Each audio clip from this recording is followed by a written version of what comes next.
Ya.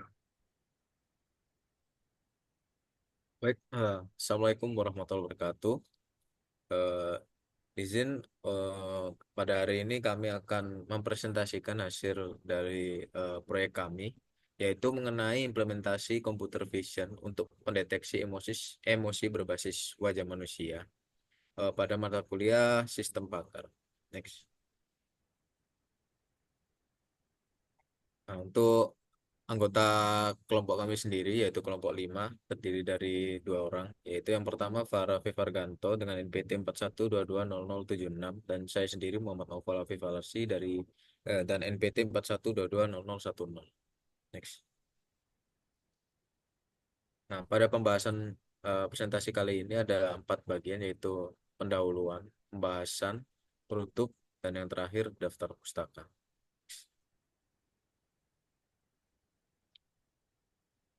Nah, untuk pertama yaitu pendahuluan. Di sini kecerdasan buatan sendiri atau AI memiliki peran penting dalam memahami ekspresi wajah yang merupakan indikator utama emosi manusia. Nah, ekspresi wajah itu membantu menyampaikan keadaan emosional, menjadikannya area penelitian yang cukup menarik.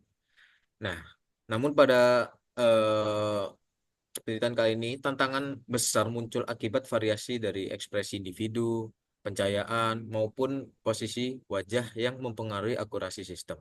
Nah, untuk mengatasi hal tersebut, digunakan algoritma seperti Convolutional Neural Network atau CNN yang dilatih dengan dataset FIR 2013.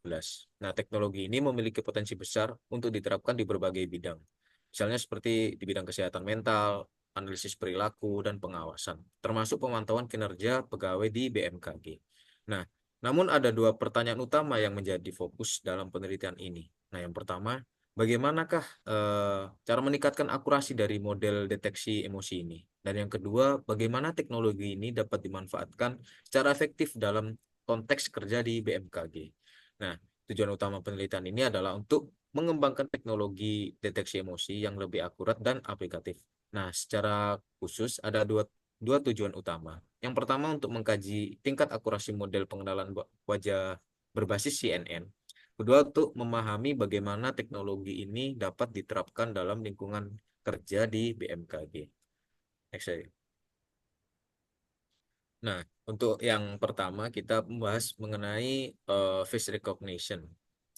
Nah, ini termasuk sudah dalam bab pembahasan, yaitu face recognition. Nah, pengenalan wajah adalah bagian dari visi komputer yang digunakan untuk mengidentifikasi seorang melalui metode biometrik berdasarkan gambar wajah mereka. Nah, teknik ini memanfaatkan ciri-ciri biologis untuk melakukan identifikasi yang dapat dilakukan melalui deteksi otomatis, diikuti dengan verifikasi individu dari gambar atau video. Nah, meskipun pengenalan wajah sudah banyak diteliti, masih terdapat tantangan seperti misalignment, post variation, illumination variation, dan expression variation yang mempengaruhi akurasi sistem. Nah, untuk mengatasi masalah ini, berbagai pendekatan diuji untuk meningkatkan presisi. Nah, secara umum, teknik pengenalan wajah dibagi menjadi dua kategori, yaitu metode berbasis holistik dan berbasis fitur. Nah, metode berbasis holistik seperti Principal Component Analysis atau PCA atau Eigen Faces menganalisis seluruh gambar wajah untuk mencari pola umum. Nah, sementara untuk metode berbasis fitur seperti Local Binary Pattern Histogram atau LBPH mengekstraksi fitur geometris wajah seperti bentuk dan lokasi mata, hidung, dan juga mulut. Nah, dengan perkembangan teknologi, pendekatan berbasis deep learning, khususnya convolutional neural network atau CNN, kini digunakan untuk memberikan akurasi yang lebih tinggi dibanding dengan metode tradisional. Next. Untuk bagian kedua yaitu emotion recognition. Nah, emotion recognition sendiri merupakan proses mendeteksi dan mengenali emosi seseorang dengan menggunakan berbagai jenis data seperti ekspresi wajah, suara, maupun fisiologi. Nah, dalam konteks pengenalan emosi berbasis wajah atau facial emotion recognition atau VAR, nah, sistem menganalisis citra wajah untuk mengidentifikasi emosi tertentu. Nah, teknologi ini memiliki aplikasi yang luas, termasuk di bidang kesehatan, pendidikan, interaksi manusia dan komputer. pemasaran, dan robotika. Nah, sebagai contoh, emotion recognition dapat digunakan untuk memantau kondisi psikologis pasien, meningkatkan keterlibatan siswa dalam pembelajaran, atau memahami preferensi konsumsi dalam pemasaran. Nah, emosi dapat direpresentasikan dalam dua cara utama, ya, yang secara diskret dan juga dimensional. Nah, representasi diskret membagi emosi ke dalam kategori seperti marah, takut, bahagia, sedih, jijik, terkejut, maupun netral. Nah, dataset seperti Emocnition bahkan memperluas cakupan ini dengan menambahkan emosi positif seperti hiburan, kekaguman, antusiasme, dan suka. Nah, sementara itu, representasi dimensional menggambarkan emosi berdasarkan skala kontinu, seperti valensi positif, negatif, dan arousal intensitas rendah tinggi. Next ya. Nah, sekarang kita masuk ke CNN, yaitu Convolutional Neural Network atau CNN. Nah, merupakan jenis jaringan saraf dalam rancangan untuk menganalisis data berbentuk grid seperti citra atau video, dan telah menjadi teknologi utama dalam berbagai aplikasi fisik komputer, termasuk pengenalan pola, klasifikasi gambar, dan pengenalan emosi berbasis wajah atau VR tadi. Nah, CNN sendiri bekerja dengan mengekstraksi fitur dari data secara otomatis melalui kombinasi lapisan konvolusi, polling, dan lapisan terhubung penuh. Nah, lapisan konvolusi ini menangkap fitur penting seperti di tepi atau di bagian tekstur dengan menerapkan filter pada data input. Nah, fitur yang dihasilkan kemudian diproses lebih lanjut di lapisan pooling untuk mengurangi dimensi data dan meningkatkan efisiensi komputasi, sebelum akhirnya dilanjutkan ke lapisan terhubung penuh untuk mengklasifikasikan data. Nah, CNN memiliki keunggulan dalam kemampuan end-to-end learning, di mana model dapat mempelajari fitur langsung dari data mentah tanpa memerlukan proses ekstraksi fitur manual. Nah, beberapa arsitektur CNN populer seperti VGGNet, MobileNet, dan Inception V3 telah menunjukkan performa yang unggul dalam tugas klasifikasi citra. Nah, VGGNet sendiri itu mampu menangkap pola kompleks dengan lapisan dalam, sementara MobileNet lebih efisien dengan menggunakan konvolusi separabel untuk mengurangi jumlah parameter. Dan untuk Inception V3 sendiri menggabungkan konvolusi asimetris untuk menangkap pola pada berbagai skala spasial. Nah, di sini kita dapat melihat gambar. Nah, gambar ini merupakan gambaran umum tentang arsitektur convolutional neural network atau CNN tadi. Nah, ia menunjukkan tahapan-tahapan utama dari model CNN. Yang pertama ada input, yaitu data masukan. Nah, dalam kasus ini kemungkinan besar itu berupa gambar. Kemudian ada convolution. Nah, pada tahap ini sejumlah fitur fitur filter yang dapat dipelajari atau kernel konvolusi diterapkan pada input untuk mengekstrak fitur-fitur dan membuat peta fitur. Kemudian ada pooling. Nah, pada tahap ini mengurangi dimensi spasial dari peta fitur, biasanya melalui operasi max pooling atau average pooling, untuk membuat representasi lebih terkelola dan tangguh terhadap perubahan kecil pada input. Kemudian ada ekstraksi fitur. Lapisan konvolusi dan pooling bekerja sama untuk mengekstrak fitur-fitur yang relevan dari data input. Kemudian ada fully connected. Nah, ini merupakan tahap akhir yang terdiri dari satu atau lebih lapisan fully connected yang mengambil fitur-fitur yang telah diekstrak dan menghasilkan output yang dalam kasus tugas klasifikasi akan menjadi kelas yang diprediksi.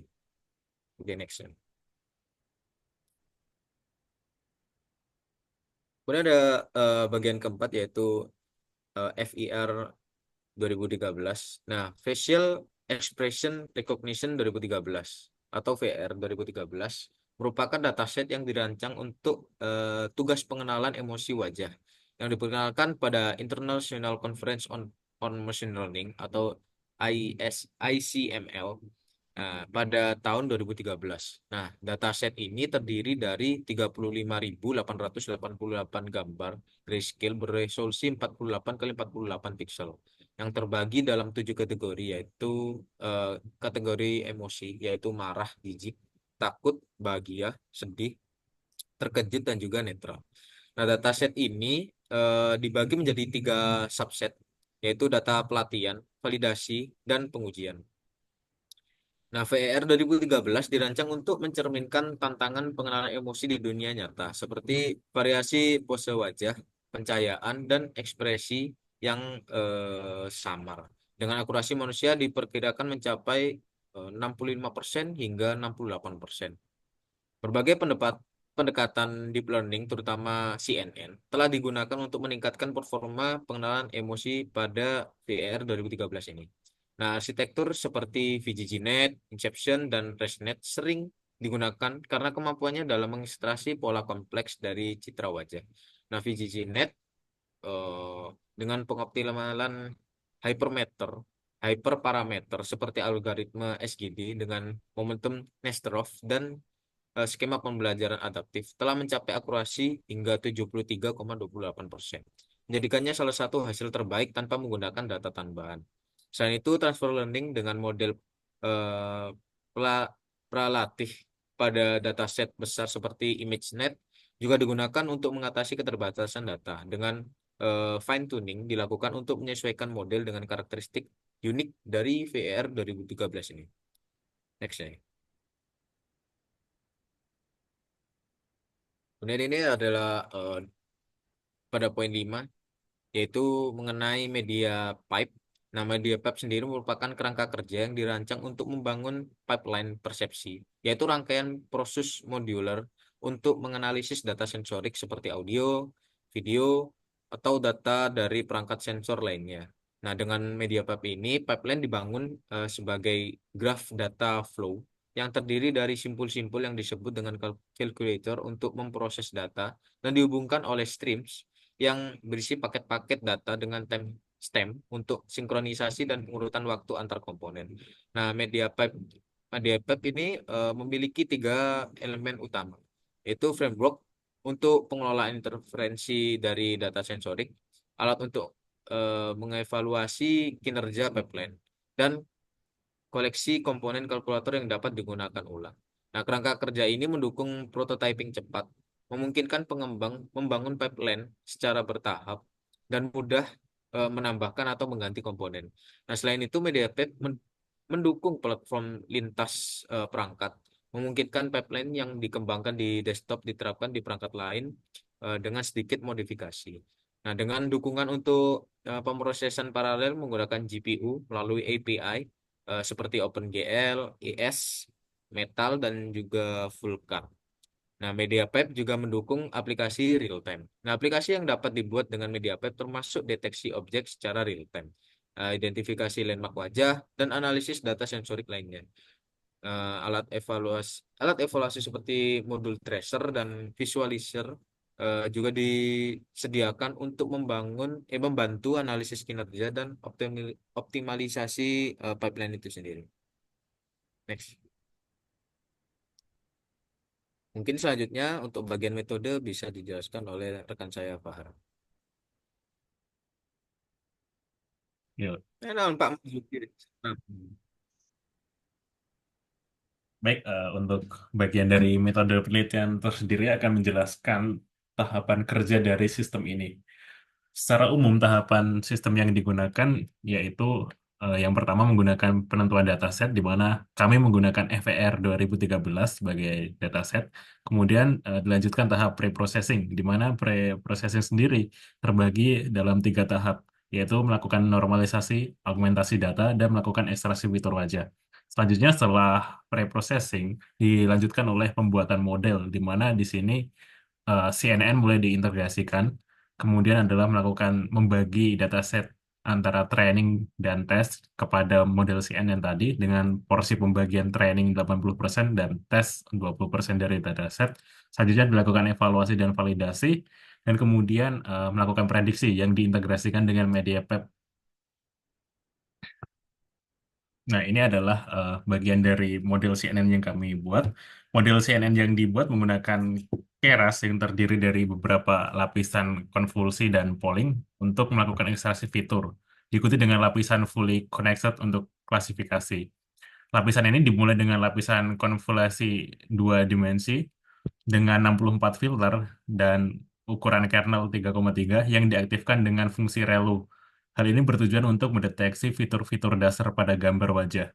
Setelah itu, lapisan Max Pooling 2D digunakan untuk mereduksi dimensi gambar dan mengurangi kompleksitas komputasi. Proses ini diulang dengan filter yang lebih banyak, yang berjumlah 128 filter, untuk menangkap fitur yang lebih kompleks. Selanjutnya, gambar yang telah diproses di flatten atau didatarkan menjadi satu dimensi dan dilewatkan melalui dense layer dengan 128 neuron yang juga menggunakan fungsi aktivasi ReLU untuk mengenali pola nonlinear. Lapisan terakhir adalah output layer dengan softmax activation untuk mengklasifikasi gambar ke dalam 7 kelas emosi yang berbeda. Nah, ini adalah bagian dari pengujian, di mana pengujian terdiri dari 10 epos atau 10 kali percobaan, di mana mendapatkan akurasi rata-rata sebesar 24,59%, di mana akurasi ini cukup buruk jika dibandingkan dengan kajian-kajian yang menjadi bahan referensi kami. Kemudian tahap berikutnya adalah melakukan integrasi oleh MediaPep, di mana MediaPep bertujuan untuk melakukan ekstraksi fitur landmark pada wajah, sehingga nanti wajah akan dideteksi fitur-fitur emosinya berdasarkan posisi koordinat dari landmark yang diterapkan pada wajah. Nah, baik, tahap berikutnya adalah demo dari sistem yang telah kami buat.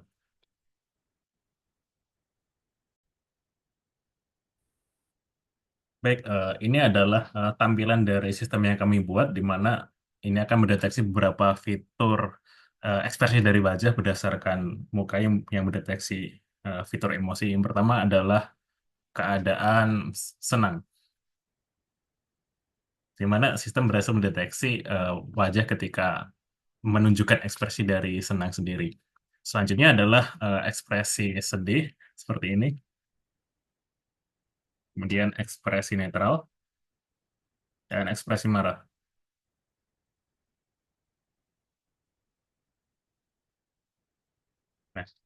Nah, jadi dari sistem yang telah kami buat didapatkan beberapa informasi bahwa sistem kami masih memiliki berbagai keterbatasan diakibatkan oleh berbagai faktor, di antaranya kualitas dari kamera sendiri. Selanjutnya adalah performa dari model yang kami gunakan, di mana model kami hanya mendapatkan 24%, di mana itu cukup buruk jika dibandingkan dengan rata-rata model yang diterapkan untuk melakukan emotional recognition. Nah, untuk kedepannya mungkin model kami akan dilakukan kajian ulang dan melakukan improvisasi untuk mendapatkan performa lebih bagus. Di antaranya untuk mengkaji lagi model yang digunakan seperti CNN tadi dan mengintegrasikan berbagai fitur yang mungkin digunakan untuk menambah tingkat akurasi dari model yang kami terapkan.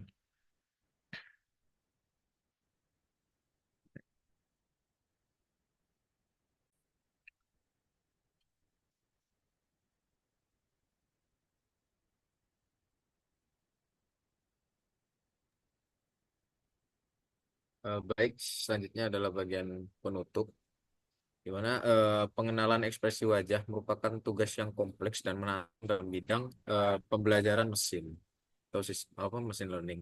Nah, banyak metode dan teknik telah dikembangkan untuk memperoleh akurasi yang baik dan dalam tugas pengenalan ini.